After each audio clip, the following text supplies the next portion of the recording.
اللهم رب زدني علما والحقني بالصالحين ولقد أرسلنا موسى بآياتنا أن أخرج قومك من الظلمات إلى النور وذكرهم بأيام الله ان حضرات محترم سورہ ابراہیم جو 14 نمبر سورت ہے، اس کے 2 درس ہو گئے، آج تیسرا درس ہے۔ گزشتہ درس میں ہے کہ اللہ تعالیٰ انبیاء کو جب مبعوث کرتا ہے تو اس قوم جس میں آتا ہے تو انہی کے زبان میں گفتگو کرتے تاکہ وہ سمجھ جائے۔ اس پر اعتراض ہو رہا تھا کہ پھر حضور تو عربی تھے تو پوری دنیا، اس پر ہم نے جوابات دیے کہ حضور رحمت عالم وہ تو پورے کائنات کے نبی ہیں۔ اس پر پھر ہم نے حدیثوں سے روشنی ڈال کر کہ یہ دلائل ہے۔ اب مزید اللہ فرماتا کہ وَلَقَدْ أَرْسَلْنَا مُوسَىٰ بِآيَاتِنَا، اور بے شک ہم نے موسیٰ علیہ السلام کو اپنی نشانیوں کے ساتھ بھیجا۔ کس کے لیے؟ ان اس بات کے لیے بھیجا تھا اخرج کہ تو نکال قومک اپنے قوم کو من الظلمات اندھیروں سے الی النور روشنی۔ حضور کے بارے میں یہ پہلی آیت ہم نے پڑھی تھی کہ انزلنا الیک الکتاب الیک لتخرج کتاب انزلنا الیک لتخرج الناس من الظلمات الی النور۔ تو انبیاء جب دنیا میں آتے ہیں وہ انسانیت کو جو جہالت اور کفر اور شرک کے اندھیروں میں ہوتے ہیں، بے انصافی کے اندھیروں میں ہوتے ہیں، انسانیت سے گرے ہوئے حیوانیت کے درجے میں گرے ہوتے ہیں، انہیں پھر دوبارہ انسانیت کا مقام دکھانے اور کی زندگی کا مقصد انہیں بتانے کے لیے آتے ہیں۔ تو جب انسانیت اپنے راستے پہ آتی ہے تو یہ جہالت اور ظلم اور شرک اور کفر اور جہنم کے اندھیروں سے یہ پھر اسلام کے نور کی طرف آتی ہے۔ تو یہاں پہ بھی رب کریم نے فرمایا کہ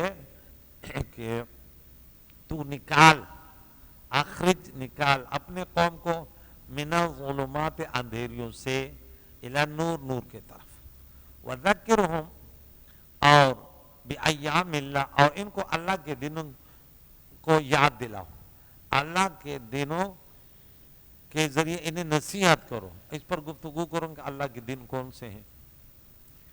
بے شک اس میں نشانیاں ہیں، کس کے لیے؟ بہت صبر کرنے والے اور بہت شکر کرنے والوں کے لیے۔ یہاں دیکھیں موسیٰ علیہ السلام کو نشانیاں کیا ملی تھی کہ جس کو اللہ نے دے کر انہیں بھیجا تھا، کیونکہ نبوت کا دعویٰ کرنے والے کے پاس دلیل ہوتی۔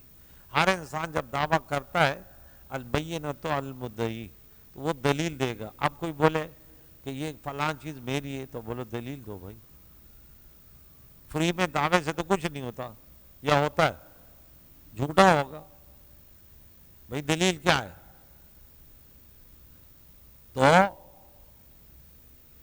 وہ نشانیاں کیا تھی؟ عصا، ید بیضا، ٹڈیاں، جوئیں اور خون، مینڈکوں کی بارش، سمندر کو چیرنا اور پتھر سے چشموں کا پھوٹنا اور پہاڑ کا سایہ کرنا، المن و سلوہ، یہ 10 نشانیاں۔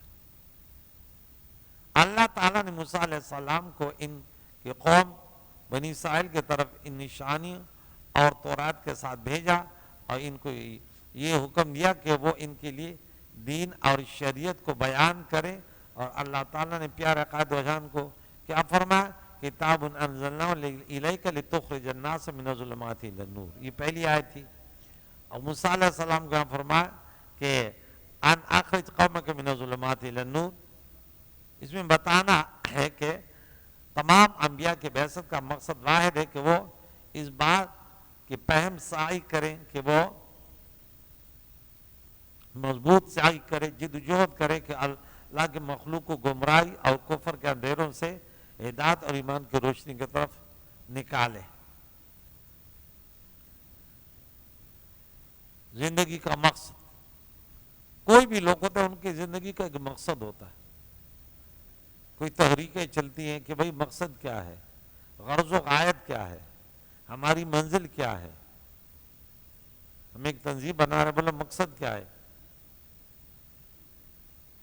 لوگ جمع ہوتے ہیں نا کہ بھئی فلاں ہم فلاں گروپ میں، مقصد کیا ہے زندگی کا؟ پتہ ہے آپ کو گروپ بنتے ہیں، بولے ہم یہ گروپ بنا رہے ہم قرآن خوانیاں کریں گے، ہے نا؟ ہم جو ہیں ہر مہینے میں ایک مرتبہ بڑے بڑے ہوٹلوں میں کھانا کھائیں گے، یہ بھی گروپ ہوتے ہیں، ہوتے نہیں ہوتے؟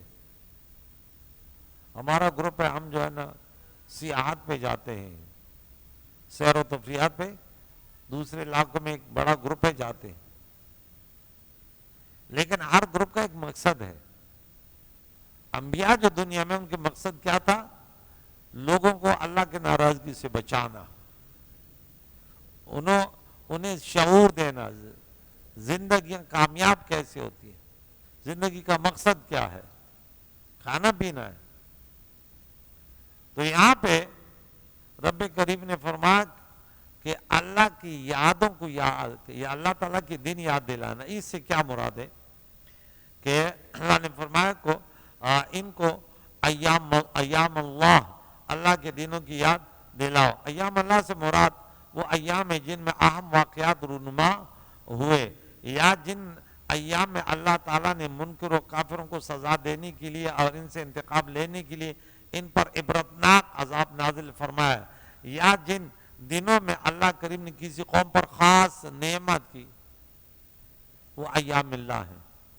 ایام اللہ تو سب اللہ کے دن ہیں، لیکن یہ خاص ایام ہیں۔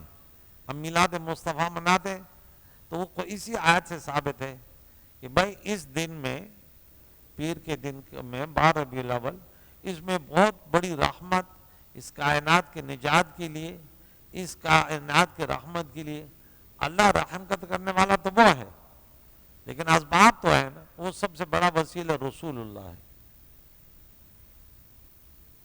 اس دنیا کو فائدہ دینے کے لیے، نظام کو چلانے کے لیے اللہ نے سورج کو بنایا، تو مخلوق کو فائدہ دینے کے لیے، تو ان دنوں کو یاد کرنا، فذکرہم آمنوا اذکروا اللہ، اللہ کی نعمتوں کو یاد کرو، اور اس نعمت کا ذکر کیا ہے؟ وہ اللہ تعالیٰ کا شکر ہے، ذکر نعمت شکرہا۔ حضرت عبی بن کعب رضی اللہ تعالیٰ نے حضور علیہ الصلوۃ سے روایت کیا کہ ایام اللہ سے مراد اللہ کی نعمت ہے۔ مجاہد، قتادہ اور ابن قتیبہ کا بھی یہی قول ہے۔ ابن زید، ابن صاحب اور مقاتل نے کہا اس سے مراد پہلی امتوں کے اہم واقعات ہیں۔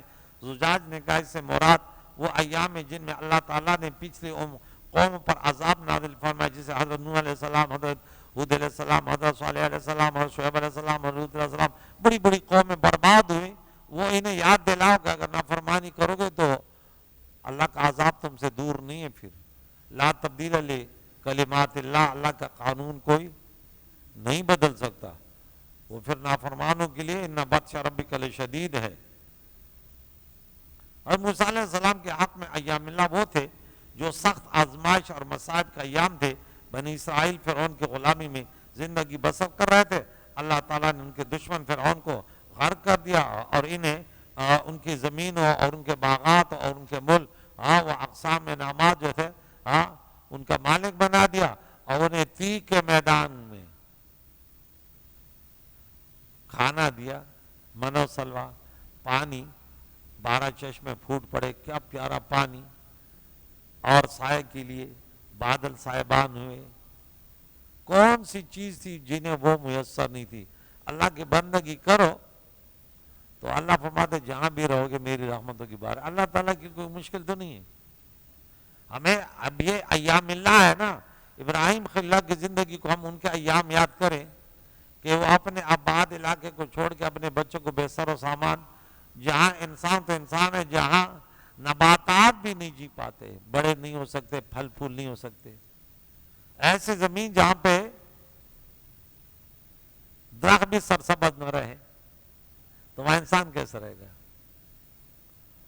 لیکن اللہ دکھاتا ہے کہ میری قدرت پھر یہ ہے، دیکھ لینا، اب تم میرے بن کر تو دیکھو، پوری دنیا کو تمہارا نہ بنا دوں تو دیکھنا۔ وہ قربانی دیتا اور دعا کرتے اللہ اس کو امن والا شہر بنا دے، دنیا میں ایسا امن نہ ملا کی، اس کو یا اللہ تعالیٰ پھلوں سے رکھ دے، جو پھل وہاں ملے ابراہیم خلیل کا ہاتھ اٹھے جو قربانی دیتے پھر اللہ فرماتے پھر ہم بھی ہاں کہ بندے تو کمزور ہو کر تو دن کی قربانی دی، اب ہمارے انعاماتوں کی بارش ہے تو دیکھ، ہاں میرے لیے ایک آنسو بہا کر تو دیکھ، پھر دیکھ لینا رحمت کی بارش ہے، ہاں دریا نہ بہا دوں تو پھر کہنا انسان تو اپنی تھوڑی سی جسم کو میرے بندگی میں لانے کے لیے تیار نہیں ہے، اپنی چھوٹی سی زبان میں میرے ذکر میں ترک کرنے کے لیے تیار نہیں ہے، اپنے چھوٹے سے ذہن کو میرے تخلیق کائنات میں تدبر و تفکر میں لانے کے لیے تیار نہیں ہے، اور مجھ سے پتہ نہیں کیا امیدیں تو نے باندھ کر رکھی ہے، تو پہلے میرا بن کر تو دیکھ، پھر اپنی عزتیں دیکھ، اپنی قوتیں دیکھ، ہاں پھر دنیا میں اپنا پاور تو دیکھ، پھر تیرے لیے کیا کچھ نہیں ہوتا، ورنہ پھر انسان دیکھ لینا میرا باغی بنو گے تو تمہارے ذہن میں وہ فریادیں وہ تکلیفیں ڈال دوں گا کہ تمہیں کبھی سکون نہیں ملے گا۔ اس لیے ایک سا قرآن کے آج جو اب پڑھ چکے ہیں نا 28 نمبر آیت کہ الا بذکر اللہ تطمئن القلوب، تو پھر ایک شاعر نے کیا خوب کہا، نہ دنیا سے نہ دولت سے نہ گھر آباد کرنے سے تسلی دل کو ہوتی ہے خدا کو یاد کرنے سے، بڑے بڑے بنگلے ہیں لیکن اس میں پریشان بیٹھے ہوئے، بڑی بڑی نوکریاں ہیں جاب ہیں لیکن پریشان حال خودکشی کے لیے تیار ہیں، اللہ اکبر کبیرہ۔ یہاں پہ دو فرد کا ذکر ہوا، ایک صبر کرنے والا، ایک شکر کرنے والا۔ صہیب رضی اللہ تعالیٰ عنہ بیان کرتے ہیں کہ رسول اللہ صلی اللہ علیہ وسلم نے فرمایا مومن کے حال پر تعجب ہوتا ہے، اس کے ہر حال میں خیر ہے، اور یہ مومن کے علاوہ اور کسی کا حال نہیں ہے، اگر اس کو خوشی پہنچتی ہے تو وہ شکر ادا کرتا ہے سو اس کے لیے خیر ہے، اور اگر اس کو تکلیف پہنچتی ہے تو صبر کرتا ہے اور اس کے لیے خیر ہے۔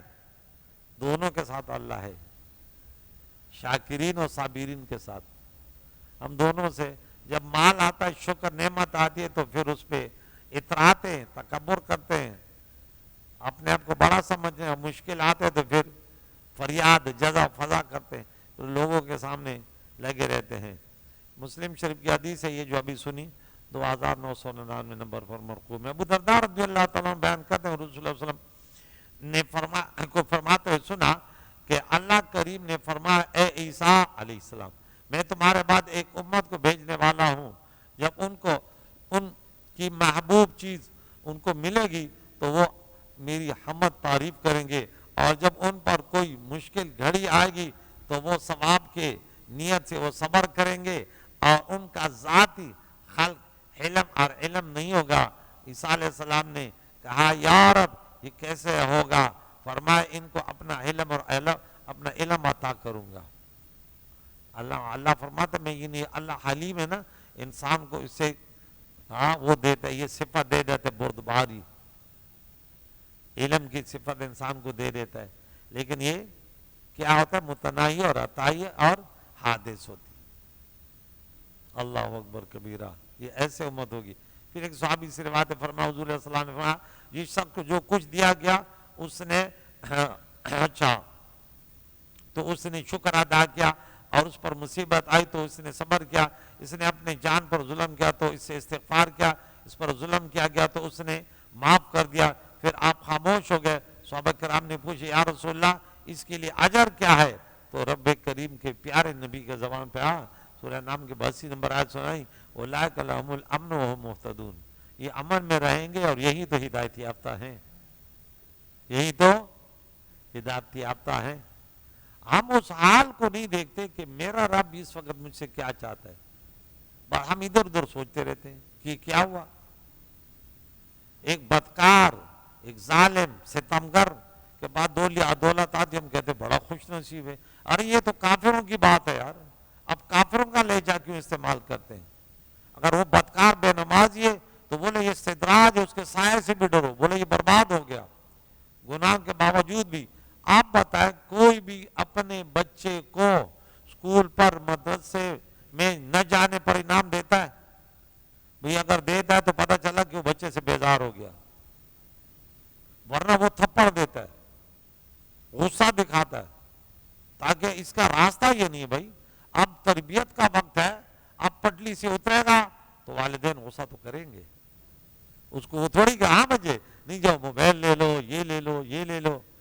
یہ تو ان کے ہر انتہا ناراضگی کی انتہا ہے کہ بچے اب تم سے بیزار ہیں، اب ہم سے بیزار ہیں. بس کھا لو 2-3 دن ہے، اس کے بعد ذلت اٹھاتے رہنا. اس کو پتہ ہے نا والدین کا کہ پڑھا لکھا نہیں بنے بظاہر تو اس کا مقدر ذلت ہی ہے. کھانے پینے سے ان چیزوں سے کوئی اس کا مستقبل تو روشن تھوڑی ہے. وہ فارمی مرغہ بن جائے گا، برباد ہی ہو جائے گا نا، اس کے علاوہ کیا ہے. ان والدین کو کوئی شاباش تھوڑی کہے کہ بولے بچوں کو برباد کر دیا. جس والدہ نے، جس والد نے بچوں کے نافرمانی میں واہ کہہ دیا، اس نے بچوں کو برباد کر دیا. اللہ کا قانون ہے جب اس کا بندہ نافرمان ہوتا ہے تو تھوڑی سزا دے دیتے ہیں کہ بندے ایسے نہیں کر.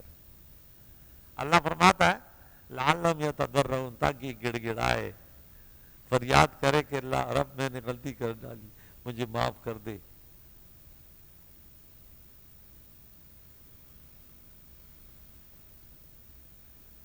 امام فخر الدین لکھتے ہیں کہ روایت ہے کہ شقیق بن ابراہیم بلخی رحمۃ اللہ علیہ بھینس بدل کر، حلیہ بدل کر عبداللہ بن مبارک کے پاس گئے.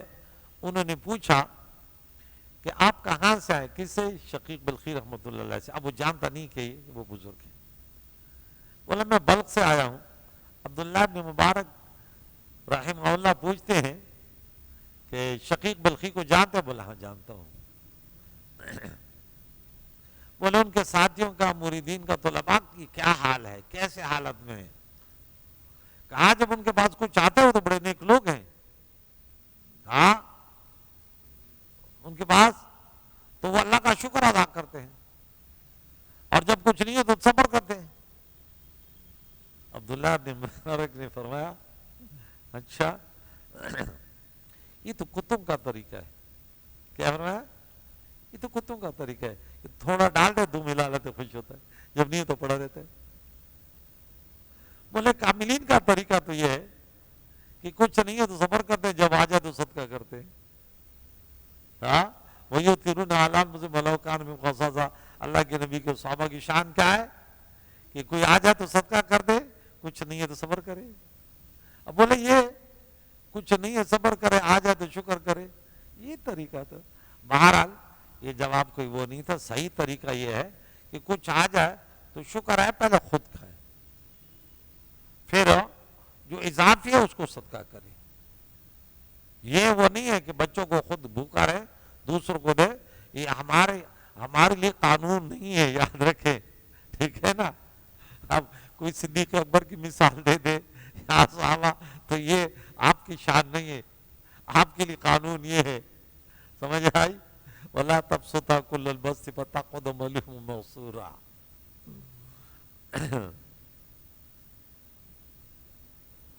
ان دو افراد کی تخصیص کیا ہے کہ صبر کرنے والے اور شکر کرنے والے کے لیے ان میں نشانیاں ہیں. اس میں صبر اور شکر کرنے والوں سے مراد مومنین ہے، کیونکہ مومن کی شان یہ ہے کہ وہ اللہ تعالیٰ کے منع کرنے کی وجہ سے اپنے نفس کی مرغوبات اور لذائذ سے صبر کرتا ہے، اور عبادات کی مشقت پر صبر کرتا ہے، اور اللہ تعالیٰ کی نعمتوں پر شکر ادا کرتا ہے. اور سب سے بڑی نعمت اللہ تعالیٰ پر ایمان لانا اور اس کی عبادت کرنے کی توفیق ہے.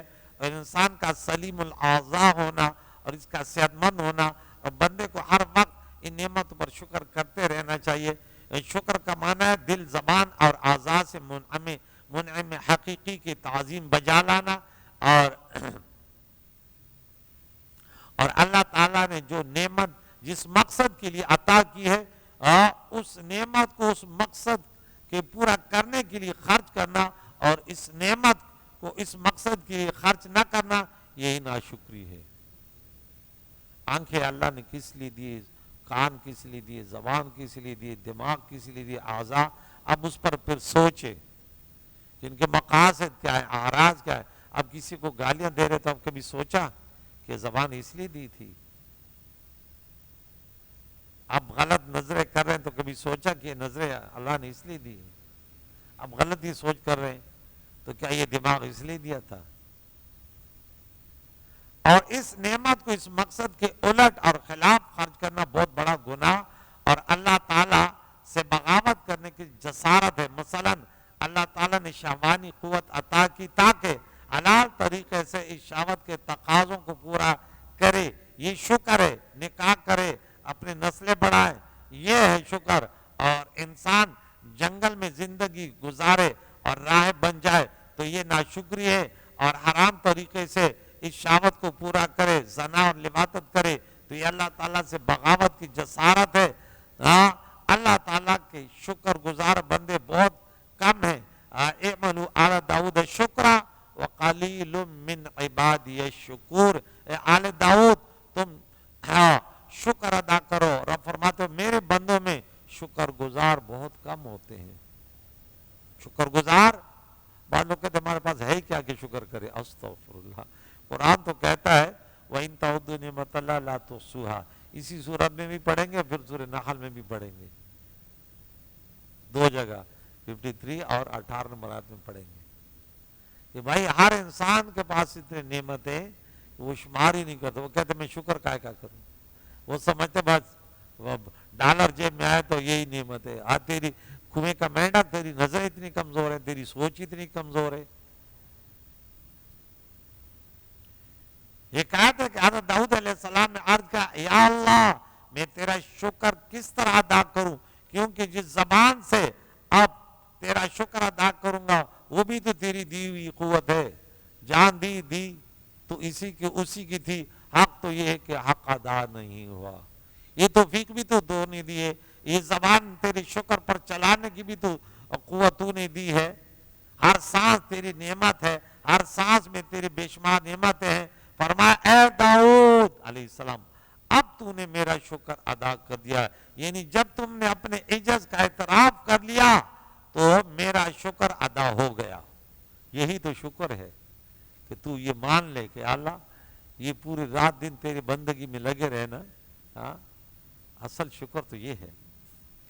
خلاصہ ہے کہ اللہ تعالیٰ کی نعمتوں کا اعتراف کرنا اور اس کی نعمتوں کو اس کے معصیت میں خرچ نہ کرنا اس کا شکر ہے. اللہ تعالیٰ نے قرآن مجید میں اپنے بندوں کو شکر گزار قرار دیا ہے.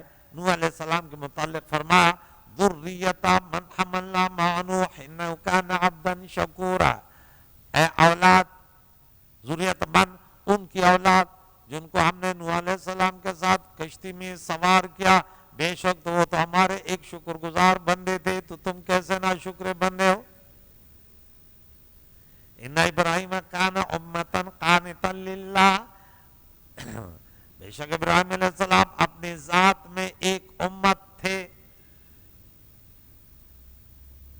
اللہ کے مطیع، حق کے طرف مائل اور باطل سے مجتنب تھے. اور ولم یکن من المشرکین، مشرکوں میں سے نہیں تھے. یہودی اور عیسائی اور مشرکین مکہ کو تنبیہ ہے کہ تم کیسے اس کو ماننے والے ہو، تم تو بتوں کے سامنے سجدہ ریز ہو. شاکرن لانعمی، اللہ کے نعمتوں کا شکر گزار تھا. شکر یہ تھا کہ جب بھی حکم آیا وَإِذِ ابْتَلَىٰ إِبْرَاهِيمَ رَبُّهُ بِكَلِمَاتٍ فَأَتَمَّهُنَّ. سورہ نمبر 2 پارہ نمبر 1 آیت نمبر 124.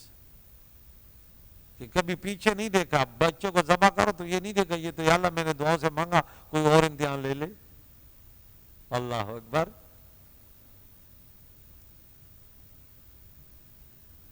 اجتباہ ہداہ الی صراط مستقیم. ایسوں کو پھر اللہ چن لیتا ہے، انہیں صراط مستقیم پر گامزن فرماتا ہے. حضرت مغیرہ بن شعبہ رضی اللہ تعالیٰ بیان کرتے ہیں کہ رسول اللہ صلی اللہ علیہ وسلم نے تہجد میں اس قدر قیام فرمایا کہ آپ کے پاؤں مبارک سوج گئے. آپ سے کہا گیا کہ اللہ تعالیٰ نے آپ کے اگلے پچھلے ذنب کی مغفرت فرما دی. پھر آپ اس قدر مشقت کیوں اٹھاتے؟ آپ نے فرمایا میں اللہ کا بہت شکر گزار بندہ کیوں نہ بنوں. کہ اللہ نے اگر اعلان کر بھی دیا تو کہ میں اللہ کا شکر ادا نہیں کروں. وہ عیسیٰ علیہ السلام ایک پہاڑ سے گزر ہو رہا تھا. بولا کیوں؟ بولا جب سے سنا ہے کہ پتھر جہنم میں جائے میری یہ حالت ہو گئی. عیسیٰ علیہ السلام نے دعا اٹھائی اللہ اس کو نجات دے دے. بولا مبارک ہو اللہ نے تمہیں معاف کر دیا. تھوڑے عرصے بعد آئے اس سے زیادہ پانی بہ رہا ہے. بولا یہ کیا ہے؟ بولا وہ خوف کے آنسو تھے اور یہ شکر کے آنسو ہے کہ اللہ تو نے نجات تک. یہ نہیں کہ نعمتیں دے تو باغی بن جائے، مصیبت دے دے تو فریاد کرنے لگے. جو حالت ہو دوسری حالت سے بڑھ کر اللہ کی بندگی ہو. بخاری میں ہے، مسلم میں ہے، ترمذی شریف میں ہے، ابن ماجہ میں، بہت ساری کتابوں میں یہ حدیث موجود ہے. نیز جو یہ فرمایا ہے اس میں بہت صبر کرنے والوں اور بہت شکر کرنے والوں کے لیے نشانیاں ہیں. یہ اس لیے فرمایا ہے کہ اگر یہ نشانیاں تو اس میں سب انسانوں کے لیے، لیکن ان نشانیوں سے فائدہ صرف صابر اور شاکر ہی اٹھاتے ہیں. اس میں بہت صبر کرنے والوں اور بہت شکر کرنے والوں کے لیے نشانیاں، جیسے قرآن میں ہدی للمتقین. حالانکہ قرآن تو ہر ایک کو ان ھذا القرآن یہدی للتی ہی اقوم شہر رمضان الذی انزل فیہ القرآن ھدی للناس، راستہ تو سب کو دکھاتا ہے، لیکن ہدی للمتقین اس سے مستفید مستنیر وہ ہوتے ہیں جو اس کے لیے بھاگ دوڑ کرتے ہیں، وہ رات دن اسی میں لگے رہتے ہیں. تو یہ آخری آیت کا بھی ترجمہ بتا دوں کہ پھر اللہ کریم نے فرمایا وَإِذْ قَالَ مُوسَىٰ، جب اللہ نے فرمایا اے موسیٰ علیہ السلام، یا موسیٰ علیہ السلام نے اپنے قوم سے فرمایا لِقَوْمِ اذْكُرُوا نِعْمَتَ اللَّهِ، اللہ کی نعمت کو یاد کرو، علیکم جب تم پر ہے.